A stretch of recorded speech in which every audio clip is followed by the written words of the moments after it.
This and hello, we are today with the American professor from the Democratic Socialist from America, Ben Burgis, and I have for you a question. A few days a few days ago, in article "Get Ready to Fight Joe Biden" in Mm. Jacobin magazine, you said that in 2020 the DSA had 6,000 members, and today you are 20 times as many. At the same time, sociological studies of American youth show enormous support for socialism and even for communism in this age group. For us, that is for the Polish left, it is something incredible. So first, I would like to congratulate you and then ask how did you do it? What should we do in order to build a mass socialist party in a such short time?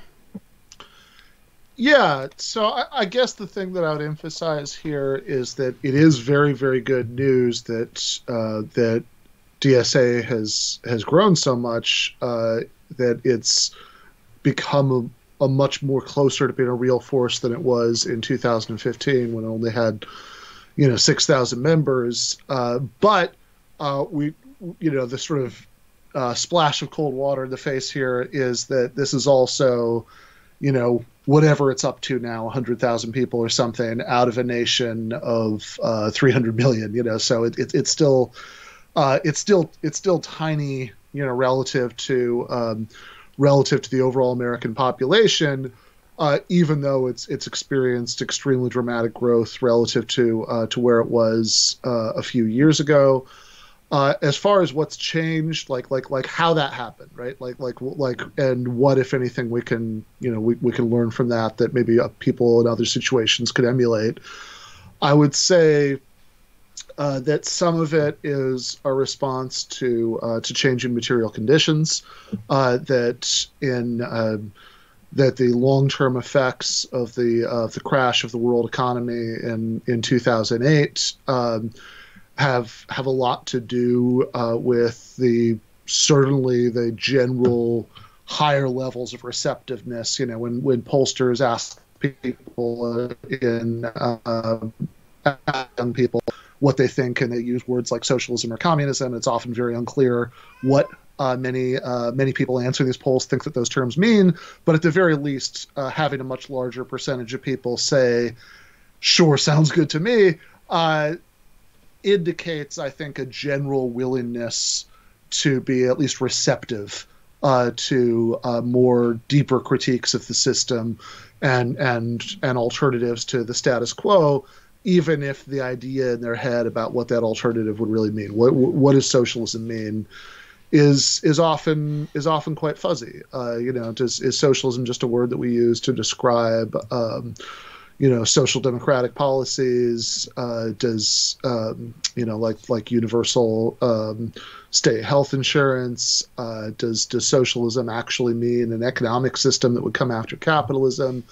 I think many people aren't clear on these things even in their own heads.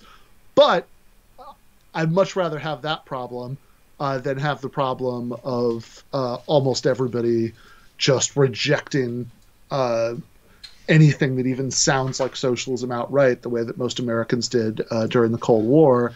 And so I think that the effect of the economic meltdown in terms of people not believing, oftentimes many young people, that they're ever going to be in a position where they're going to even be, do things like, own their own home or, have a really stable job that, paid well enough to, to meet their needs. I think that has a lot to do with it. And I think in particular that frustration can take lots of different political forms in different circumstances. And in some ways, the same frustrations fueled Donald Trump's victory, where he was able to win the election the first time by winning these swing states like Michigan and Wisconsin, where lots of factories have been closed, where there's a lot of despair, lots of meth use, et cetera, and he was able to do that by speaking to some of those frustrations, or even like really fringe right-wing stuff like QAnon. One of the popular QAnon conspiracy theories is that Donald Trump is going to forgive everyone's medical debts. And that's the fact that that would be appealing to a lot of people does speak to those unmet material needs. But I think that the two campaigns for president by Bernie Sanders, what those changed is that discontent already existed. That, Bernie didn't create it. It already existed. It existed because of material conditions. But then I think the 8 years of Obama being president, and that really showing the emptiness of establishment liberalism, that Obama just wasn't going to do anything that would that would deeply change people's lives for the better. I think even though there's still a lot of affection for Obama as a person among a lot of young progressives, I think that made people more open to something a little bit more outside of status quo American politics, which, even though Bernie Sanders' program was relatively mildly social democratic, it was still a big departure from normal American politics. And so I think that he provided a left-wing explanation of that discontent, that where somebody like Donald Trump would want to blame Mexican immigrants or other countries screwing over the United States in trade deals or things like that.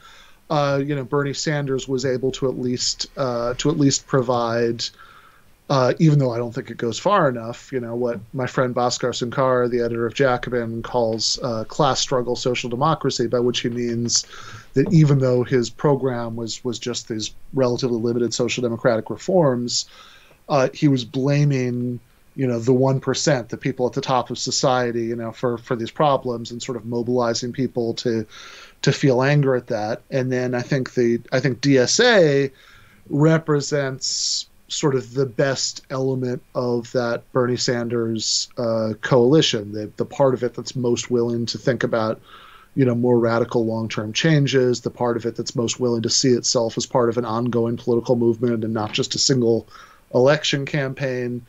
And so I think DSA was, which has lots of problems. I don't want to paint an overly rosy picture, but I think that DSA at least represents the best part of that. It represents people who had maybe been brought into politics by things like the Bernie campaign, seeing that they need some sort of, that it's going to be a long-term effort, that it's not just one election, and at least being more open to radical change than even what the Bernie Sanders program was. So I feel like none of this exactly answers your question, because unfortunately I think the question of, okay, how can we replicate that kind of rapid growth by the left in other countries is one that I'm not going to pretend to have a good answer for. Just like, unfortunately, I don't think that there's an easy formula for how we can replicate the successes of the left in other countries where the left has been much more successful than it has in the United States. Easily. But I guess I will say one relatively specific thing, which is that I think that one reason why DSA has been able to grow in the way that it has is that very oftentimes socialist organizations will ask people to sign off on every point of a fully developed perspective and program, and by its nature, organizations like that tend to fracture a lot. Whereas I think something like DSA, which is relatively open, it's to anybody who shares its broad goals, doesn't make everybody agree, with a single perspective, I think is much less vulnerable to fracturing.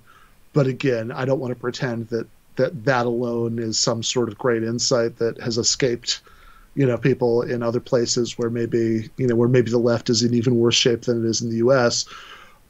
Since, after all, similarly broad formations I know exist in France and other places.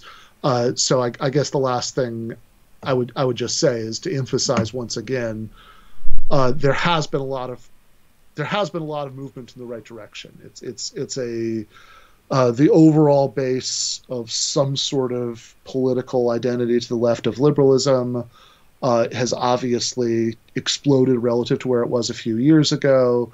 DSA as the sort of most radical edge of that is much bigger than it was a few years ago.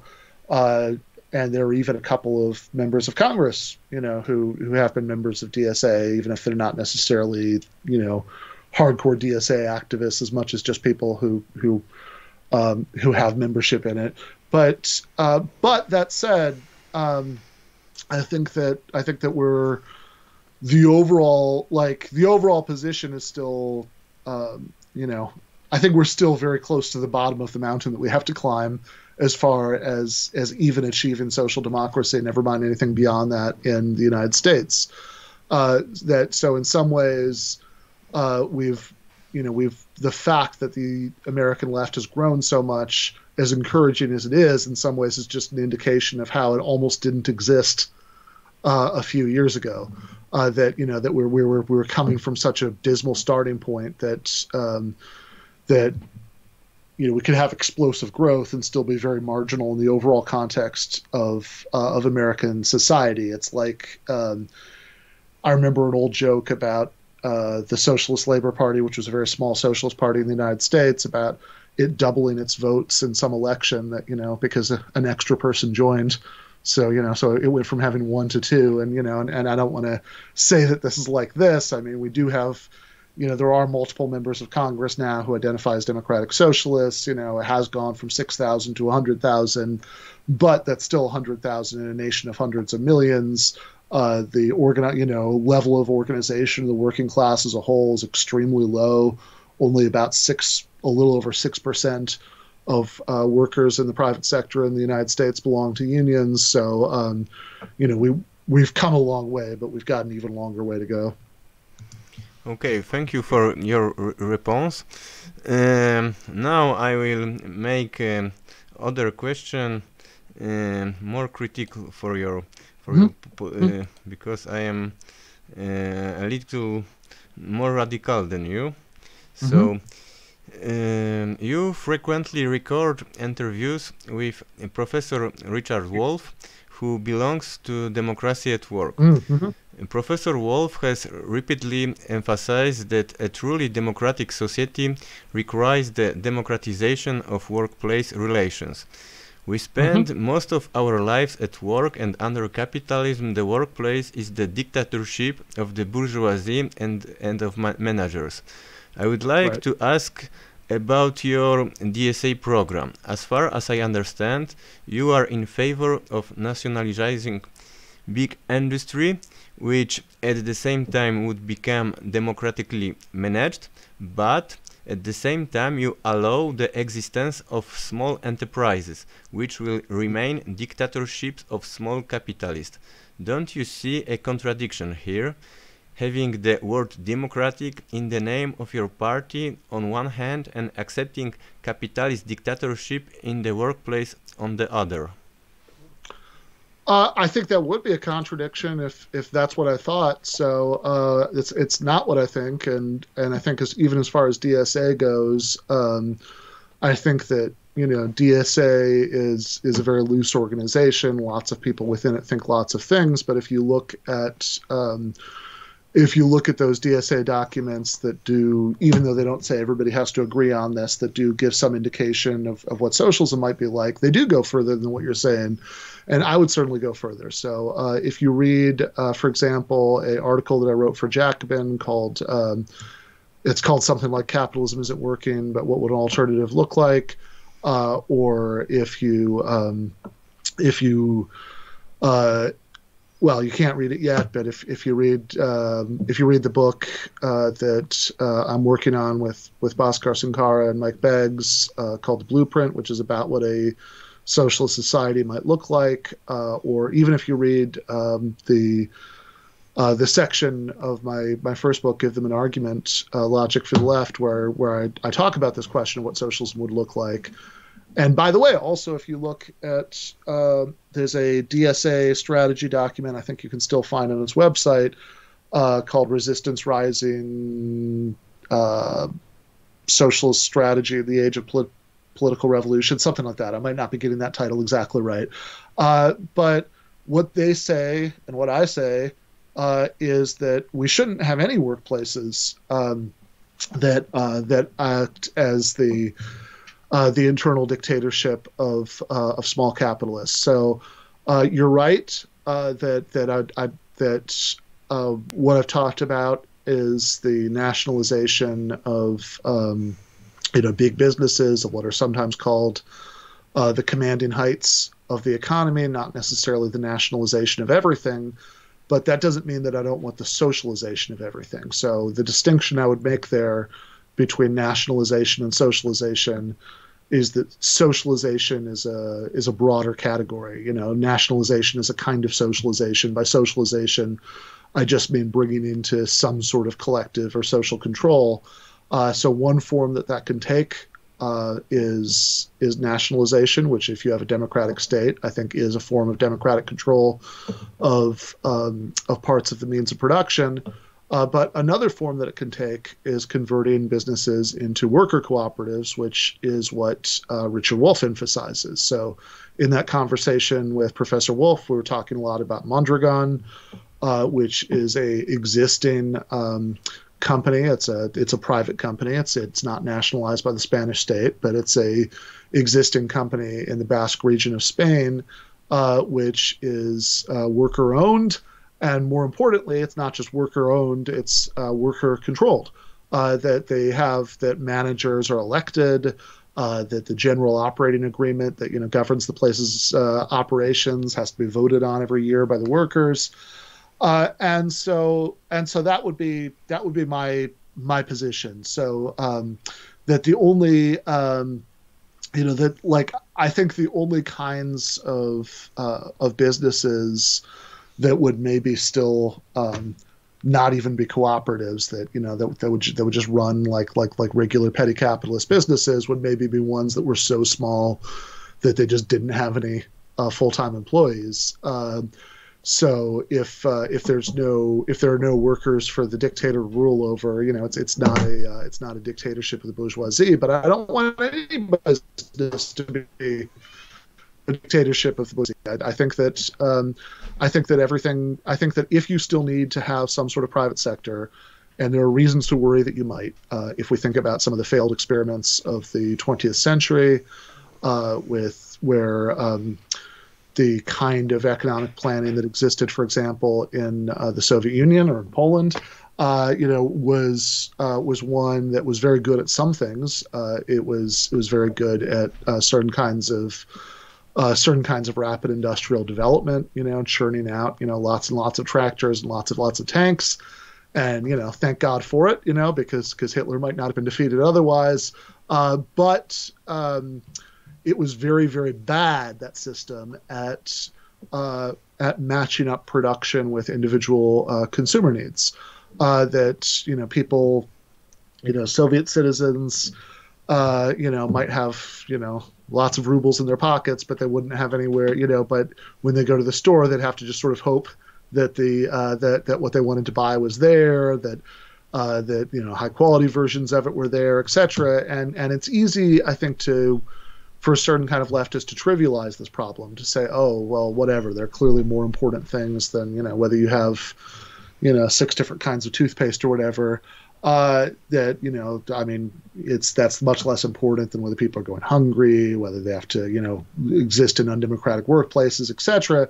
But the thing is, historically, this was very important to citizens of those societies. It's one of the major reasons that in the Soviet Union, in Poland, in all these places, why the workers whose state it supposedly was weren't mobile, weren't in the streets defending those systems when they were coming down, because they were very deeply alienated from them, in part because of these in part because of political authoritarianism, but in part because of these problems about economic calculation, because they felt disenfranchised as consumers. And I tend to think that even if you imagine an alternate version of the system that had, we could imagine a hypothetical Soviet Union that had free speech and multi-party elections, and whichever party won the election that year got to appoint the head of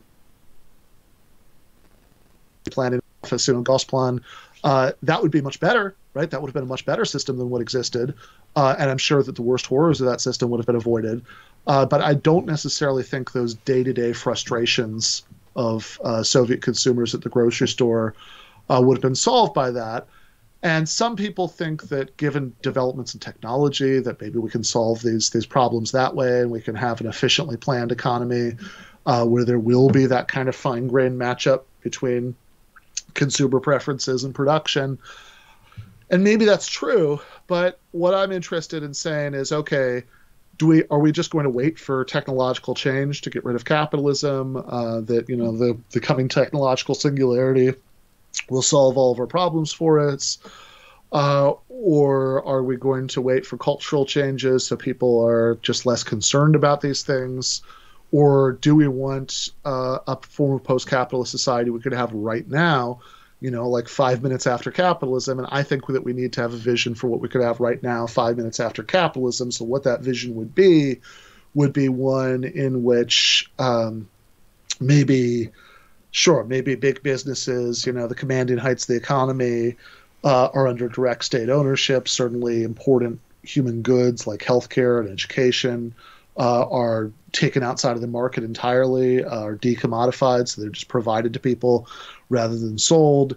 But if we do still need some sort of private sector, quasi-private sector to solve these problems, it can at least be a private sector made up of internally democratic worker cooperatives, and perhaps the physical means of production could be loaned to these worker cooperatives in the form of state grants, to get them going. But that would be, I think, what I have in mind, and I think is also at least roughly what somebody like Richard Wolff has in mind, and I think also is probably the dominant vision in a group like DSA. Okay, I want to ask you what is more important for you, because you said about problems in Soviet Union, but there are also advantages, and I will say three things. First, it is education. That in USA for have education you have to take a loan. And you are a creditor for many years. Second thing is houses. Also you have to take loan. And third, it is hospital. Now in the pandemic COVID-19, I read that one person who was ill, and he received a bill, I don't know, $100,000. It's insane. And in Soviet Union, yes, of course, when you go to supermarket or to the shop, you don't have 15 products the same.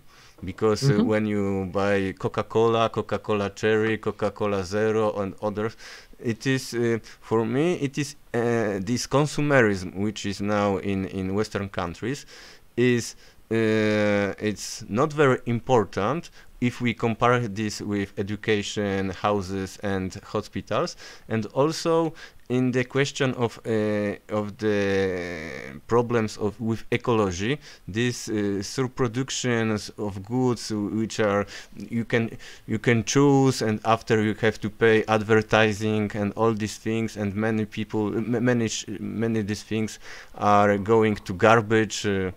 What is more important for you? Yeah, well, I think the question is not what's more important for me. I think the question is what's important for the broad mass of people that we'd have to convince. And if, again, you could hope for cultural changes so people wouldn't care about these things, although I also think it's a matter of historical record that in Poland, in the Soviet Union, in Romania and Hungary, etc., that people did care a great deal about those things, and those frustrations were extremely important to them. and were things that they constantly expressed, and that's a big part of why those systems fell in the first place. So if we want a post-capitalist order that isn't vulnerable to falling and collapsing back into capitalism, I think that we owe it to ourselves to take those things seriously. That's the first thing I'd say. The second thing I'd say is, if you're going to talk about ecology, the track record of the Soviet experience was actually worse in many ways in terms of its environmental effects. So if you look at, for example, the levels of pollution in East Germany and West Germany, in East Germany it was much worse. Now, you could argue that that's not a result so much of the system of planning as of the political authoritarianism, and that a more democratic version of that system wouldn't have had that same problem. After all, West Germany had a huge green movement, whereas organized political dissent was impossible in East Germany. But it is a matter of historical record that the environmental record of Soviet-style state socialism was extremely bad. Although, again, I don't think you can necessarily put that down to the planning as much as to the absence of political democracy. I think that was the main reason why it was so bad. But as far as what's most important to me, sure, look, if a magical genie said you can have one or the other of these, you can't have both, and the first list was healthcare and education and housing for everybody, and the second list was a broad array of consumer goods, I would of course take the first list, no question. Fortunately, though, especially because it's very, very hard to convince a majority of the population that they have to give all those things up. But don't worry, it'll be worth it. I think that's a very good luck to you if that's what you're trying to do. But so I think the good news is that we don't actually have to choose between those two lists. In fact, if you look at even what already exists under capitalism, never mind a post-capitalist future of the kind we've been discussing, we can already see that we don't have to choose between those two lists. So take those items that you mentioned, healthcare, education, housing. Well, look, yeah, they did have those things in the Soviet Union, although, again, I think there was a lot of popular discontent with their housing system.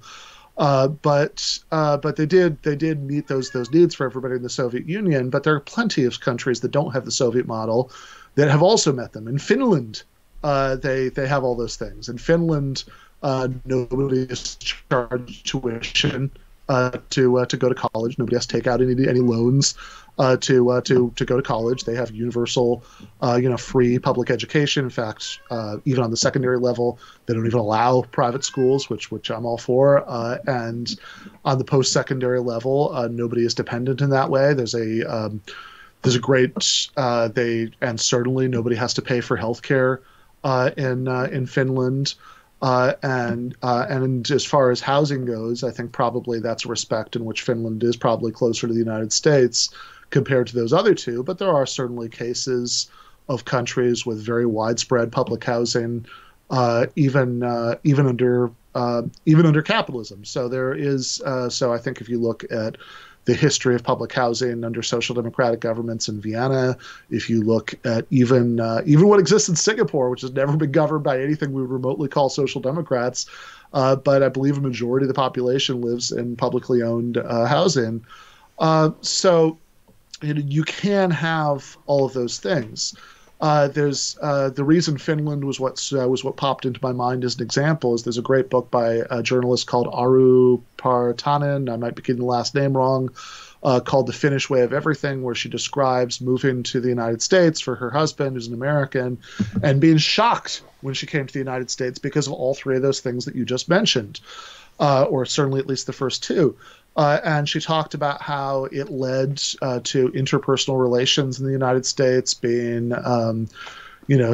being characterized by what she thought of as almost pre-modern dependencies, that adult children, were dependent on their parents if they were going to college, and they needed their parents to pay the college tuition in ways that there's no equivalent to in Finland.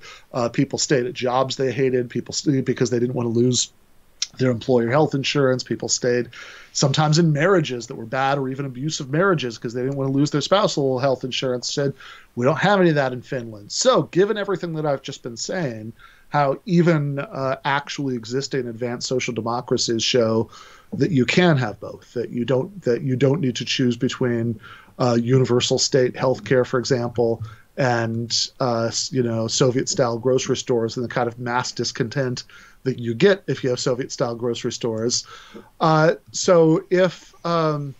So given that, right, then why am I not willing to just stop at Finland, right? Why do I think that we need to go beyond that we need to go beyond social democracy and have an entirely post-capitalist economic system in the way that I just described, where everything that's currently owned by capitalists would either be directly owned by the workers and, in a worker cooperative sector, or would be owned collectively by the state in a state sector.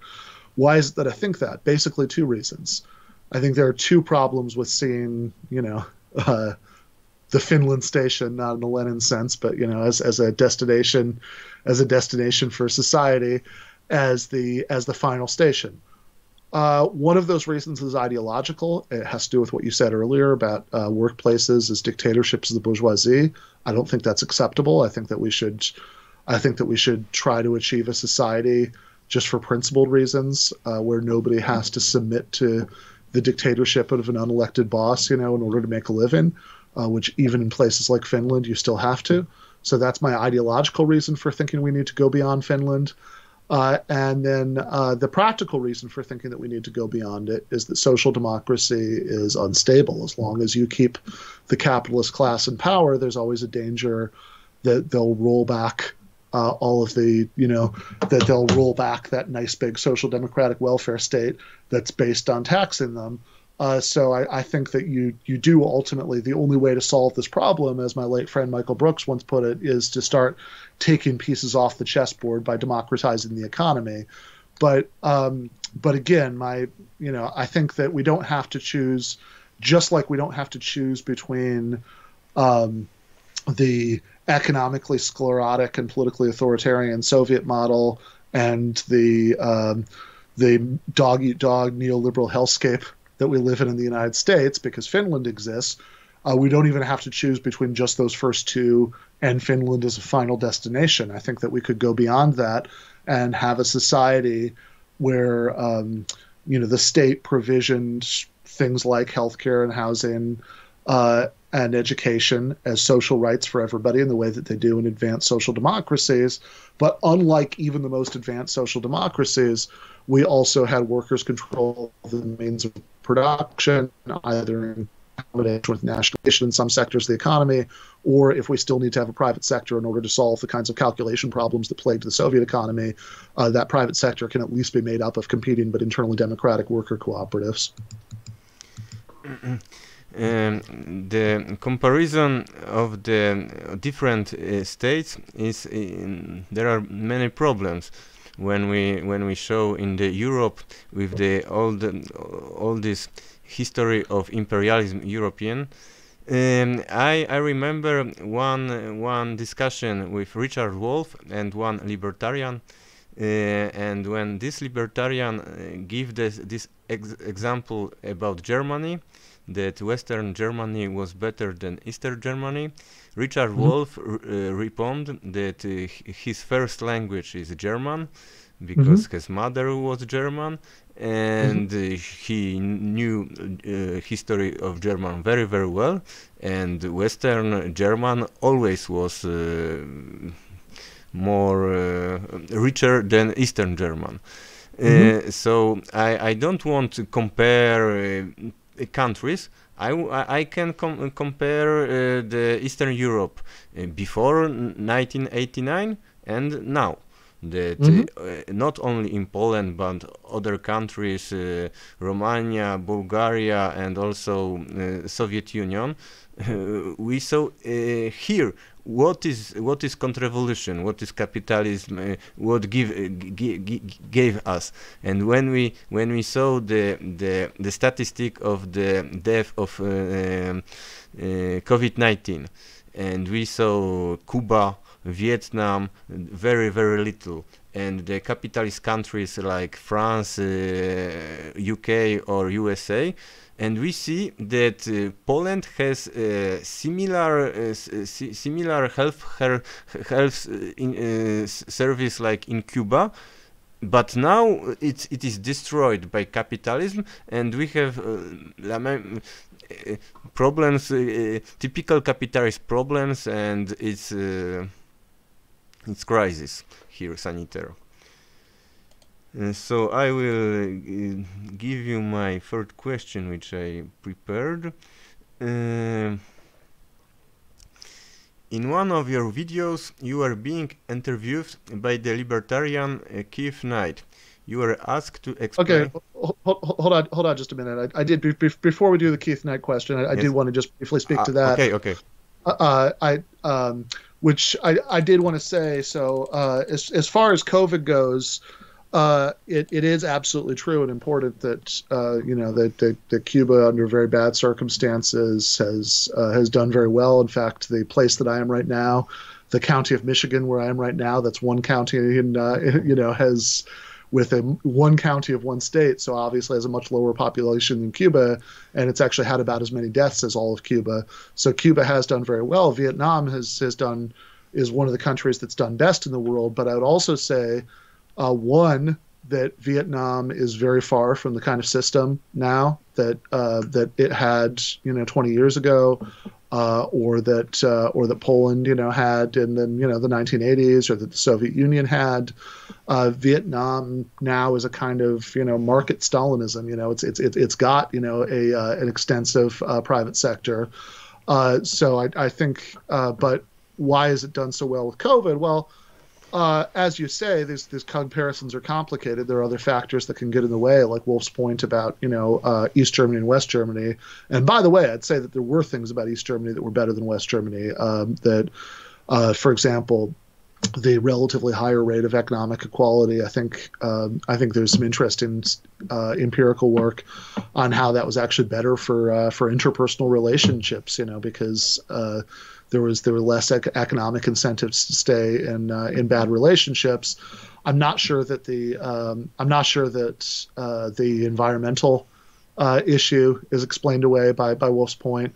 But if we're going to, but sure, I think that absolutely the kind of system that they have in China and Vietnam, which is a sort of combination of the old Soviet system and contemporary corporate capitalism, has still done better, I think, than most capitalist countries. But the country that's done the best in the world with COVID, even better than Vietnam, the only country that's done better than Vietnam actually, is Taiwan, which is an interesting case because even though it was founded as a right-wing anti-communist holdout from Mao's China, at this point, since the fall of the dictatorship there, has an extensive social democratic welfare state. So the Taiwanese Ministry of Health, for example, was shipping everybody in the country masks in the mail, which is a level of state, intervention that we certainly haven't had here.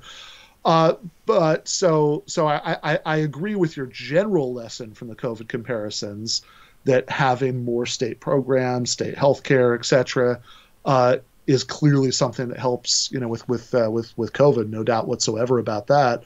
But I also think that the system comparison is a little bit more complicated than it might first look. And last point about this, your point that that Eastern Europe, since the restoration of capitalism, that has been much worse in many ways. That in a lot of ways the human consequences of that economic shift has been devastating, I think is a good one. But I think it's one that reinforces what I said earlier. It doesn't contradict it, because if we agree that was a disaster, that it's terrible that happened, that means that we need to think seriously about why it happened and how future post-capitalist societies can avoid collapsing in the same way. And I'd say that simply trying to replicate a system that collapsed at the time that it happened, even if they later came to regret it, most of the population at best being passive, and certainly not identifying with the state in ways that they would defend it, from that happening, is a cautionary tale. So if we want to have something after capitalism and we don't want it to collapse the way that the Soviet bloc system collapsed, then we need to think about how to create a system that, one, doesn't have the kind of political authoritarianism that deeply alienated so much of the population from it, and two, doesn't have the kind of economic planning that results in frustrations by ordinary working class consumers that make them feel very alienated from the system in ways that most people in Poland and the Soviet Union, etc., were alienated, from it at the end, because if they hadn't been, that never would have happened in the first place. Why socialist countries are false? It is very big discussion, so maybe another time. I will continue this question with this libertarian. So in one of your videos you were being interviewed by the libertarian Keith Knight. You were asked to explain what democratic socialism is, and you rightly replied that socialism is by definition democratic. So democratic socialism is like wet water. I think that it is a copy of Cold War propaganda which suggests that US is the most democratic country in the world, and the countries like... Certainly not something I believe. I will continue. And countries like Cuba and Vietnam are authoritarian.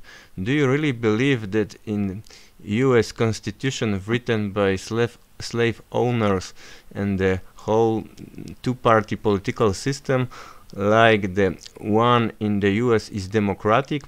I skipped the farce of the last presidential election, but for me it is scandal that politics in the US is only for the rich, and the Senate and Congress are elected in one mandated constituency.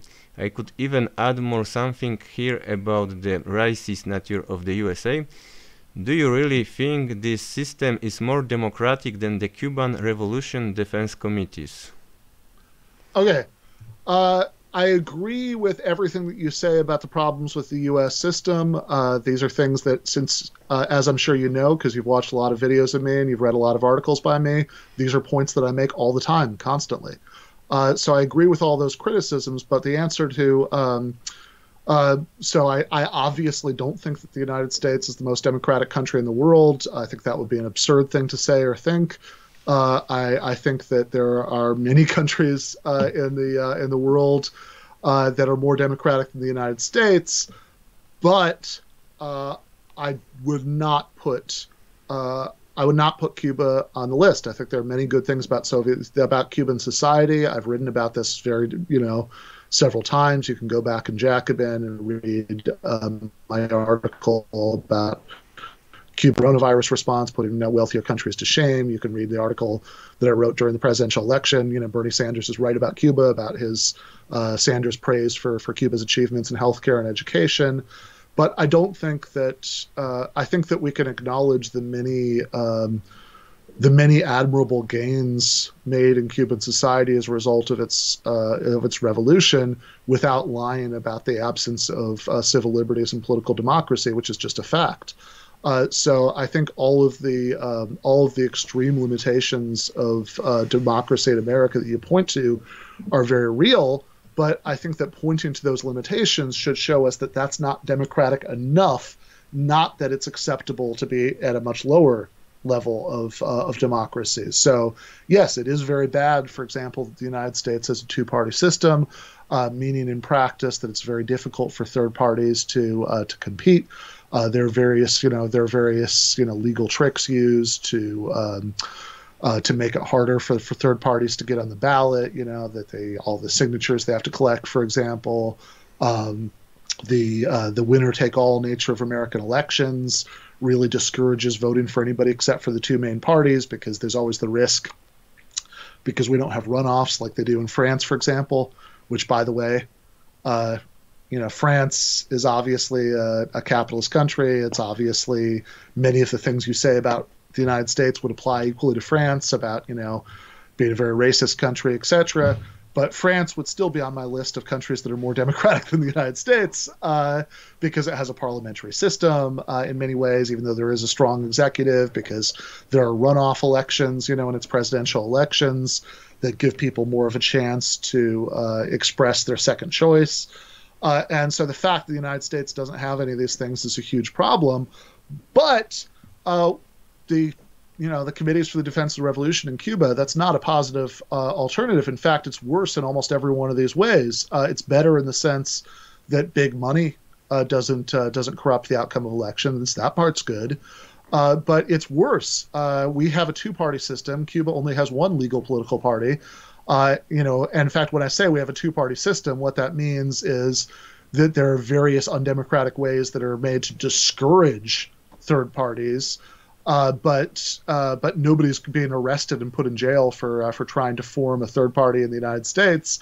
In fact, oftentimes third parties do still run, even if they're marginalized and excluded from meaningful participation.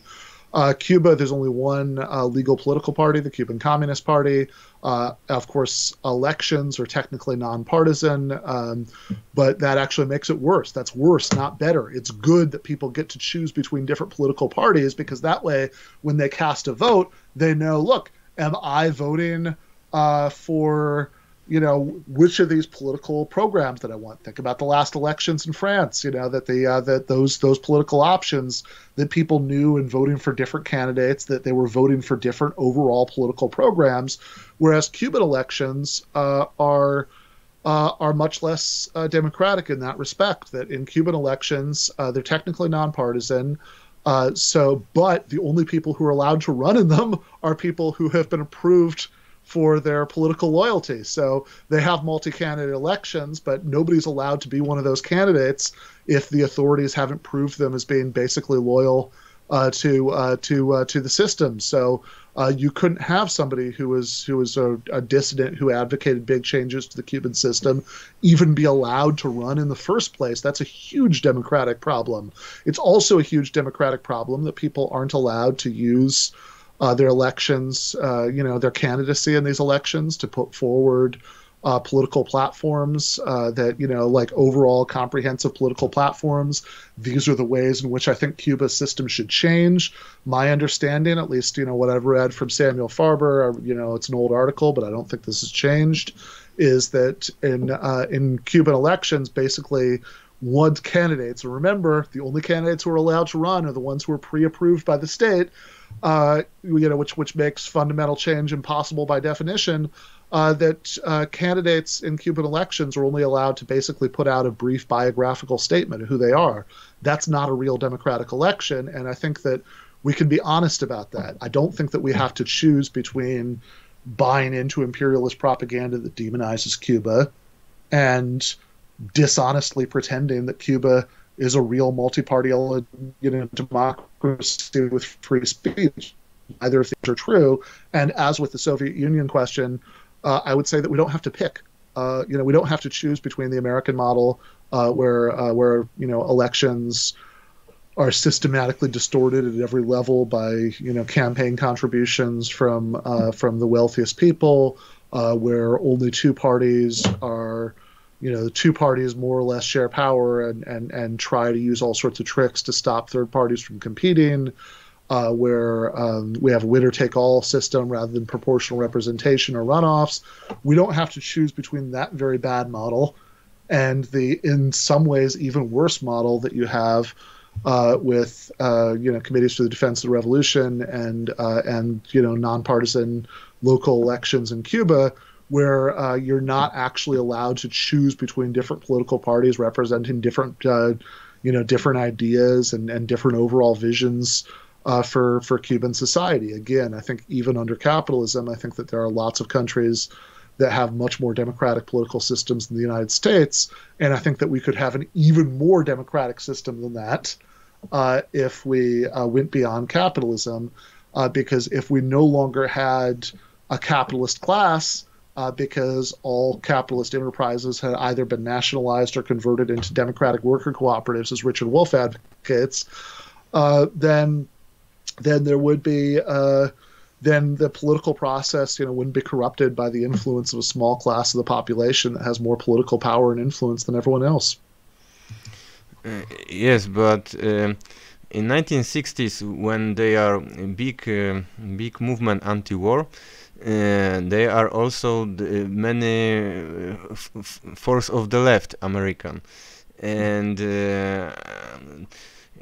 FBI and the organization COINTELPRO killed many political activists who tried to build a third party.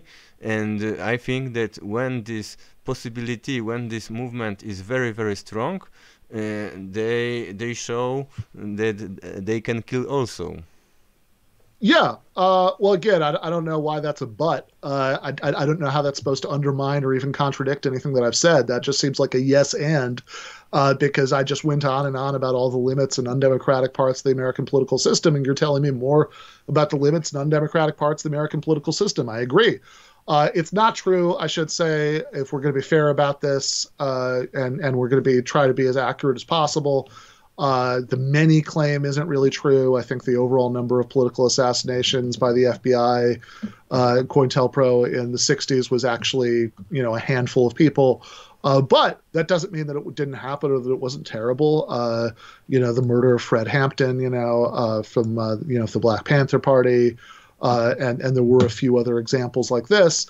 And even though actual assassinations were relatively rare as part of that program, it's certainly true that, COINTELPRO, was a campaign of repression against the left, and certainly not the only one in American history. We can go back earlier and talk about the McCarthy period. We can go back earlier than that and talk about the Palmer raids. Could go back earlier than that and talk about private armies of Pinkertons, being sent against strikers. All of this is true. And these are all good reasons to be very unsatisfied with the democratic claims of the American system. But the question, if we're disagreeing, it's not about whether the sort of democracy that exists in the United States is very partial and unsatisfying. We agree on that. The question is what a better alternative would look like.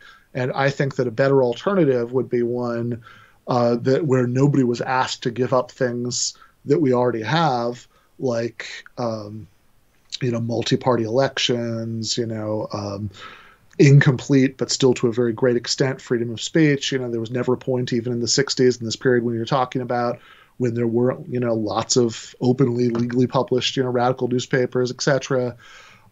So where we're not giving up on that, but we're not having elections that are distorted by the political power of a capitalist class, where we're not having, workplaces as mini dictatorships. And I think that we can have both. I don't think we need to choose. I think that we can have free speech and free press and multi-party elections, and also that we can have democratic workplaces and a better economic system. I started my political activity in the 90s, during the bombing of Yugoslavia by the Democratic President Clinton. The aim of these bombings was to introduce democracy there. Since then, the US has exported democracies to Afghanistan, Iraq, Libya, Syria, and many other places. When an American citizen talks about democracy, I shudder with fear. Poland is occupied today by US soldiers, and there are US military bases all over the world. If DSA seized power in the US, would you promise me that you will shut down all your military bases outside the US within a week? So there's a lot going on in that question. Something that we have in common is that we both protested that intervention in Kosovo in 1999. I was only 19, but I did attend a protest while that was happening. I think that it's I think going from the United States imperialism is often done under the banner of spreading democracy. Not really in that case. In that case, the stated excuse was ending was not really bringing democracy to Serbia. It was ending ethnic cleansing in Kosovo. But in any case, which was false. It was. It was proven that it is false. So, yeah, I don't know about that, but I think that in any case, whether I think that one way or the other, I think that it was a terrible thing that happened. I was against the bombing, and I would be again if I had to do it over again. But I think that there is a leap from the true premise that American imperialism often falsely claims to be about spreading democracy to other countries, right? That's true. To the conclusion that therefore any American citizen, even radical anti-imperialist dissidents like me, who are talking about democracy, that's shudder-worthy. I mean, I might as well say that you're, somebody who is a right-winger might as well say, look, Stalin's purges, Mao's Great Leap Forward, the killing fields in Cambodia, all happened in the name of socialism. So when I hear, a Polish person talking about socialism, I shudder. And I think that would be an extremely bad and silly thing to say. And I'd say the same thing in both cases. And again, this gets back to whether you have to choose, right? So because Pol Pot claimed to be acting in the name of socialism, does that mean that we have to give up on socialism? I don't think so. Because U.S. imperialism often claims to be acting in the name of democracy, does that mean that we have to give up on democracy? Again, I don't think so. As far as military bases, around the world, I do think that what exactly it would even mean for DSA, which is a civil society, organization and a very loose one, to take political power is a little bit unclear. But I do think that if we imagine some world in which there was, like a majority of members of Congress, were in DSA, were people who thought of themselves as democratic socialists, and maybe were even members of DSA, or there was not even Bernie Sanders, but I don't know, Bhaskar Sunkara, became president.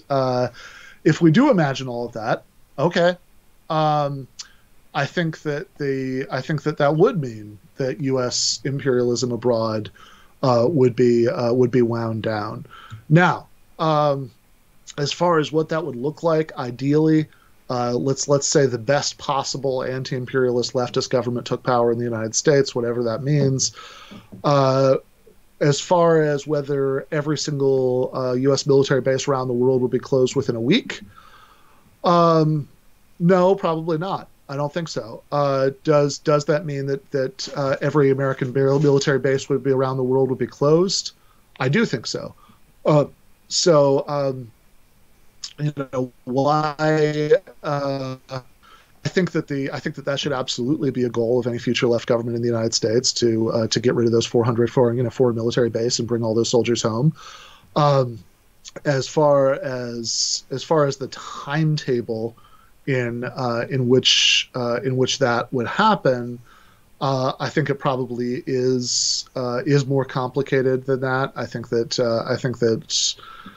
trying to do it all in a week, I don't know how much sense that would necessarily make, even if it would be possible. I think that sometimes there are local situations that having that immediate abrupt thing might sometimes worsen. So I'll give you a small example of that. I think that if, for example, do we want to have American soldiers in South Korea forever? Of course not.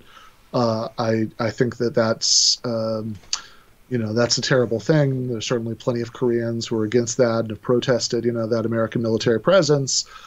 Do even most of those Koreans who protested it, would they want it to be gone within a week? I don't know.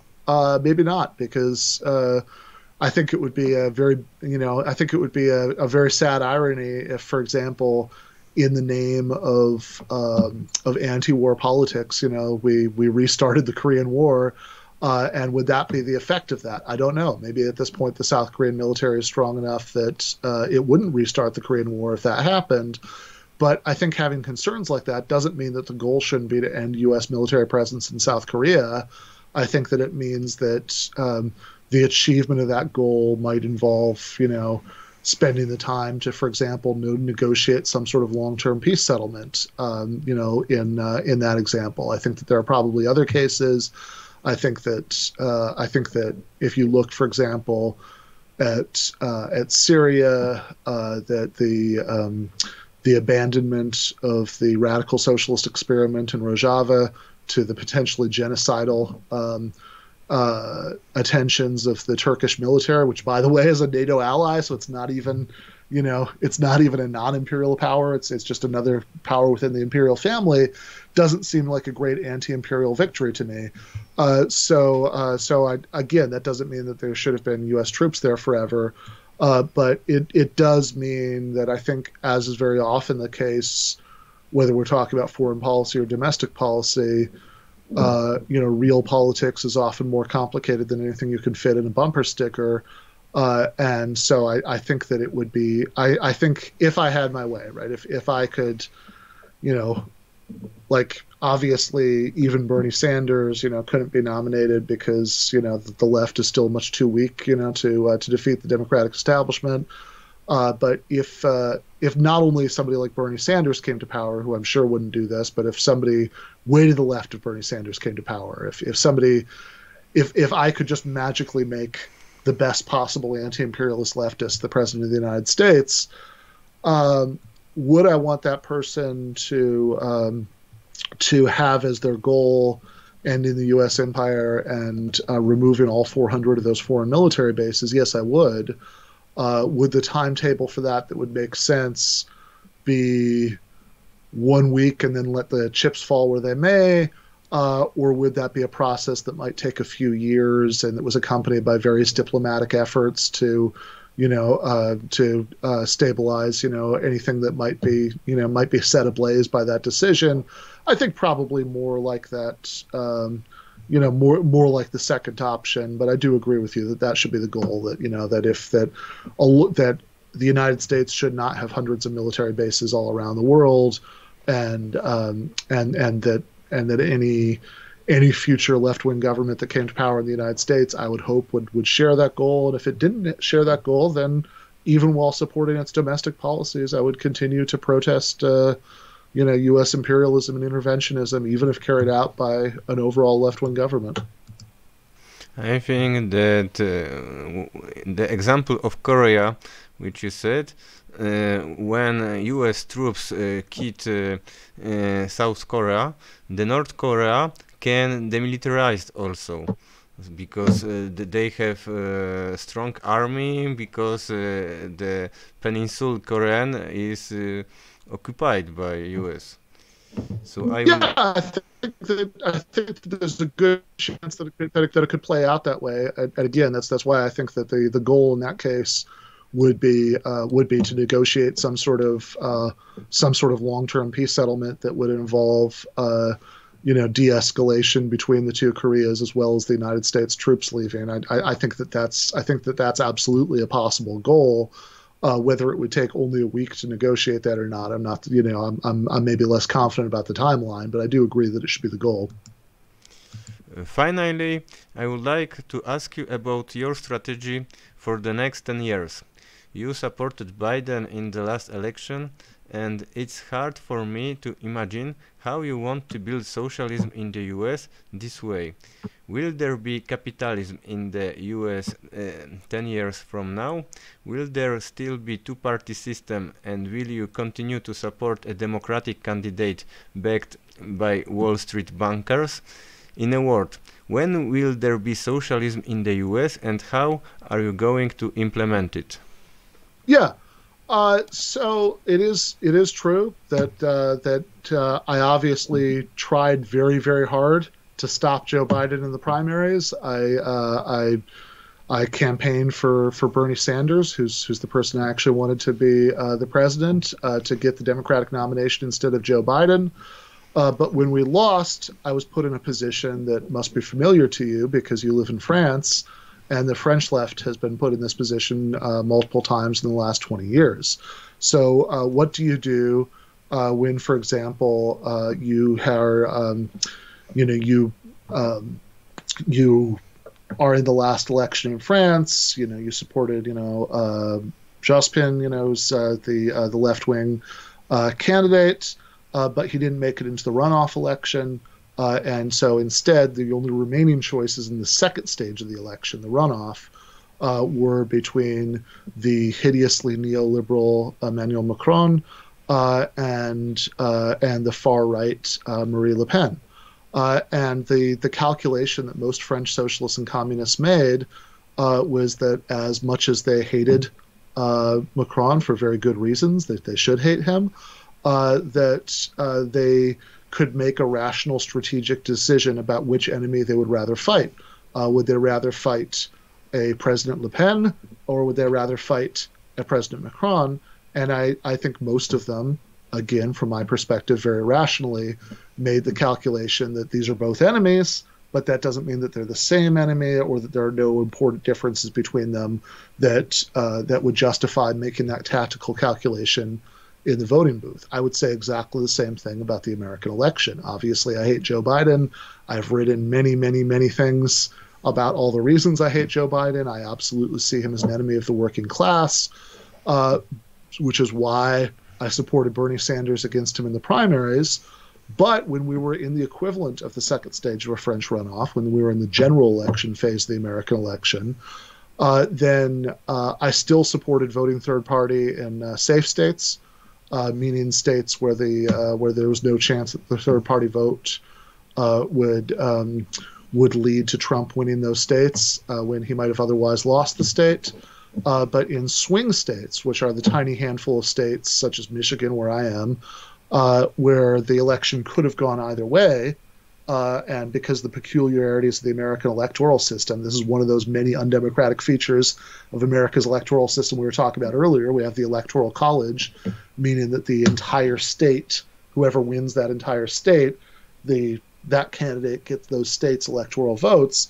And in states like Michigan, where it could have gone either way, I supported making a tactical decision to vote for Biden over Trump, because even though Biden is absolutely an enemy of the working class, just like Trump is absolutely an enemy of the working class, I think that we can make rational decisions about which enemy we would rather fight for the next 4 years. At that point, those were the only two options. You and I might wish that those hadn't been the only two options at that point, but I would recommend Vladimir Lenin's book, Left-Wing Communism and Infantile Disorder, on this subject.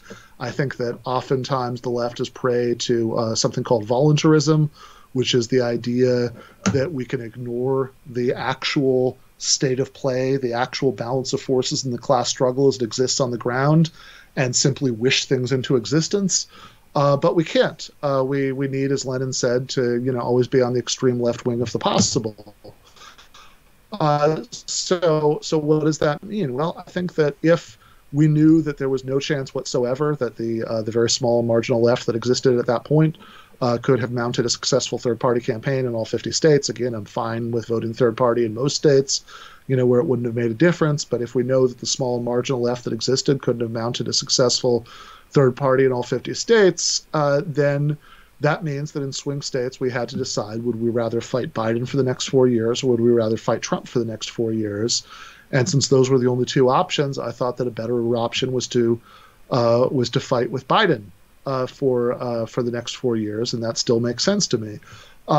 As far as when we'll get socialism in the United States, the answer is that I don't know the answer to that, and neither do you, and neither of us can know the answer to that. That, again, it's not a matter of the political will of the left. There are much larger social forces that dictate what the overall state of the class struggle is that would answer that question.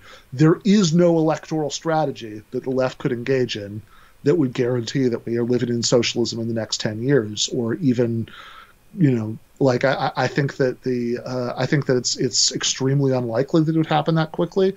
given that right now the socialist left is a tiny, tiny, tiny minority of society. 100,000 DSA members out of a nation of 300 million people. That's a tiny fraction of 1%. Given that, and given especially that we don't have an organized working class, that only 6.2% of private sector workers in the United States belong to trade unions, I think that even achieving social democracy, never mind the more radical goals that we have that go beyond social democracy, is probably going to be a longer-term effort than that, and that's just the reality.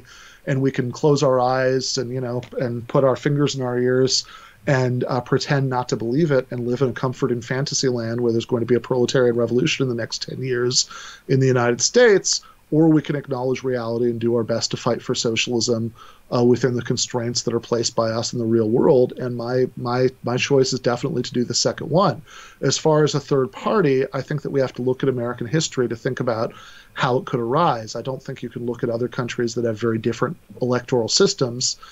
I think those are just not going to be very relevant comparisons. It's like Richard Wolff's point about East Germany and West Germany, that there are too many other factors that are that occlude those comparisons.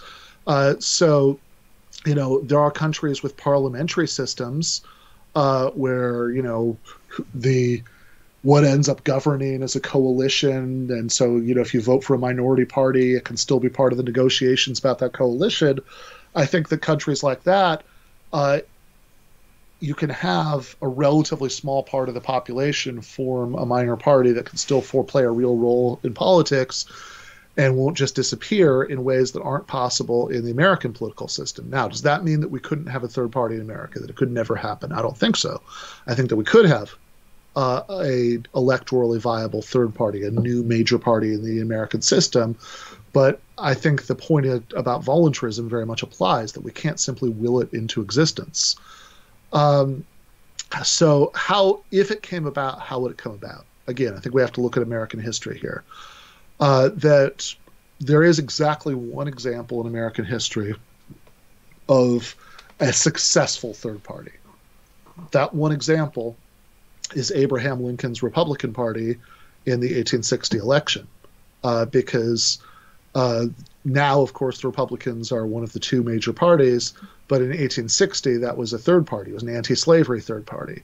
So how did that happen? Well, it didn't happen because there was some marginal third-party candidate that won 2% of the vote, and then 4 years later, 2% became 3%, and in 8 years it was 4%, and it built up that way to the point where it became a major party. And I don't think it could have happened that way. The way it happened was that one of the two major parties that existed at the time, the Whigs, basically imploded and collapsed. And out of that collapse, the anti-slavery wing of the Whigs became a new major party.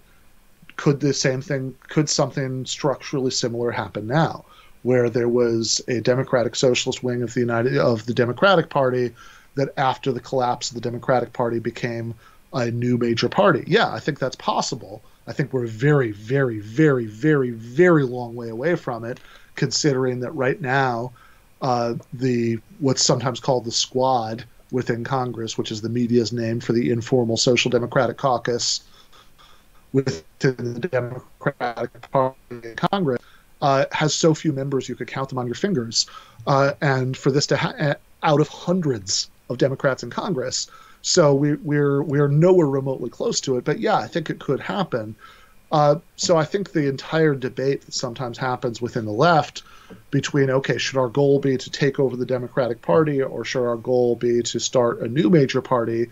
I think that this entire debate is based on a misunderstanding of how a new major party would come about.